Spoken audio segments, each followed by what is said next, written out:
Britain even have to send a large army to Iraq? Today's report argued the size of it was largely discretionary. The primary impetus to maximise the size of the UK contribution and the recommendations on its composition came from the armed forces. So the top brass sent 40,000 people to Iraq initially, but cut that by 3/4 soon after Basra was taken. Immediately, the military found itself struggling to control large-scale looting and disorder. Mr. Blair told the inquiry that the difficulties encountered in Iraq after the invasion could not have been known in advance. We do not agree that hindsight is required. Before the war, Whitehall had made blithe assumptions about the UN or US taking charge of stability and reconstruction after the war, but instead the task fell to Britain, which was ill prepared for it.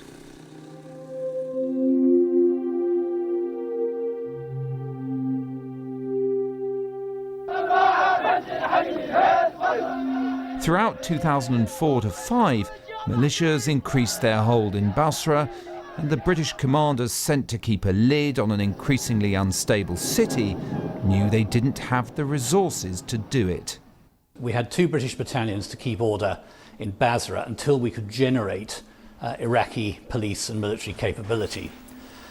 Well, I don't think in my time in Belfast there were ever less than 5, and at the peak of trouble I think there were about 13. Now, how really it was ever thought that we could look after Basra with that amount of resource, I'm really not sure. Got an audience. As the militias started using more and more violence against the British and infiltrated the police, the army's dilemma became clear. The more it handed over to the Iraqis, the stronger the militia grip on the city became. Could we speak to the shift commander, please? See the tallest building? He's up there. By the time the British launched Operation Sinbad, trying to regain control of Basra in 2006, they were too weak to prevail over the militias. The operation ended with Basra in the hands of the militant militia and death squads, with the Iraqi security forces unable to impose, let alone maintain, the rule of law. Big square one. Big law. With operations picking up in Afghanistan, another thing the generals had pushed for, the remaining British force in Basra ended up striking a deal with the militia and retreating to the airport, awaiting withdrawal and attracting the scorn of the Americans.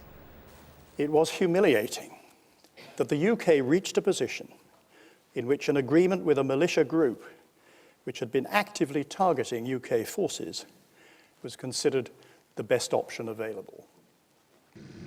Mindful perhaps of the sacrifices made in Iraq, Sir John chose not to call it all a failure. But almost nobody involved would claim that 6 years in Basra was anything other than hard pounding at a significant cost and with precious little to show for it.